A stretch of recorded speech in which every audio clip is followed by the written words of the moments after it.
Welcome to the Folktale Project. This is Dan Scholz. Today we're rejoining the story of Prince Ahmed and the Fairy Paribanou.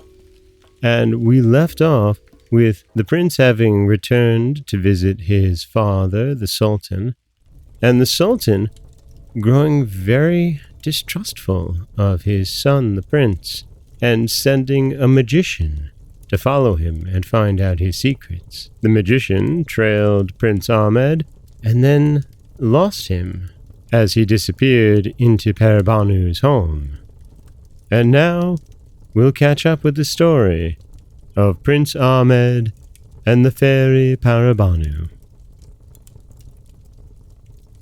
As the rocks were very steep and craggy, they were an insurmountable barrier, so that the magician judged that there were but two things for it: either that the prince retired into some cavern, or an abode of genies or fairies. Thereupon she came out of the place where she was hid and went directly to the hollow way, which she traced till she came to the farther end, looking carefully about on all sides, but, notwithstanding all her diligence, could perceive no opening, not so much as the iron gate which Prince Ahmed discovered, which was to be seen and opened to none but men, and only to such whose presence was agreeable to the Fairy Paribanou. The magician, who saw it was in vain for her to search any farther, was obliged to be satisfied with the discovery she had made, and returned to give the Sultan an account. The Sultan was very pleased with the magician's conduct, and said to her, "Do you as you think fit.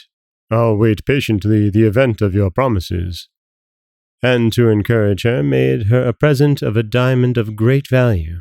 As Prince Ahmed had obtained the Fairy Paribanou's leave to go to the Sultan of the Indies court once a month, he never failed, and the magician, knowing the time, went a day or two before to the foot of the rock, where she lost sight of the prince and his attendants, and waited there. The next morning Prince Ahmed went out as usual at the iron gate, with the same attendants as before, and passed by the magician, whom he knew not to be such, and seeing her lie with her head against the rock, and complaining as if she were in great pain, he pitied her, turned his horse about, and went to her, and asked her what was the matter with her, and what he could do to ease her.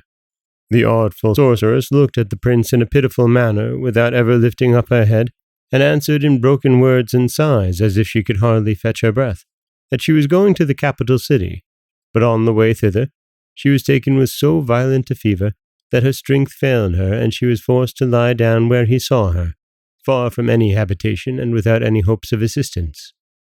"Good woman," replied Prince Ahmed, "you are not so far from help as you imagine. I am ready to assist you, and convey you where you will meet with a speedy cure. Only get up, and let one of my people take you behind him." At these words, the magician, who pretended sickness only to know where the prince lived and what he did, refused not the charitable offer he made her, and that her actions might correspond with her words, she made many pretended vain endeavors to get up. At the same time, two of the prince's attendants, alighting off their horses, helped her up, and set her behind another, and mounted their horses again, and followed the prince, who turned back to the iron gate, which was opened by one of his retinue who rode before. And when he came into the outward court of the fairy, without dismounting himself, he sent to tell her he wanted to speak with her. The Fairy Paribanou came with all imaginable haste, not knowing what made Prince Ahmed return so soon, who, not giving her time to ask the reason, said, "Princess, I desire you would have compassion on this good woman," pointing to the magician, who was held up by two of his retinue.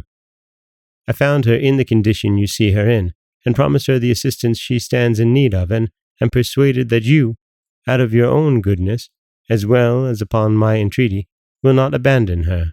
The Fairy Paribanou, who had her eyes fixed upon the pretended sick woman all the time that the prince was talking to her, ordered two of her women who followed her to take her from the two men that held her, and carry her into an apartment of the palace, and take as much care of her as herself. Whilst the two women executed the fairy's commands, she went up to Prince Ahmed, and whispering him in the ear, said, "Prince, this woman is not so sick as she pretends to be, and I am very much mistaken if she is not an impostor who will be the cause of great trouble to you. But don't be concerned.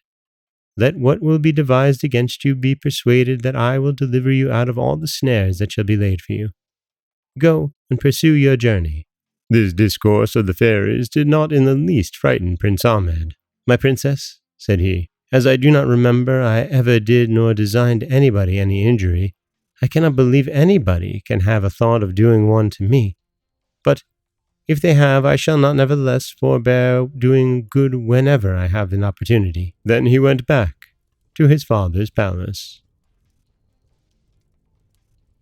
And that is the end of part 7 of the story of Prince Ahmed and the Fairy Paribanou.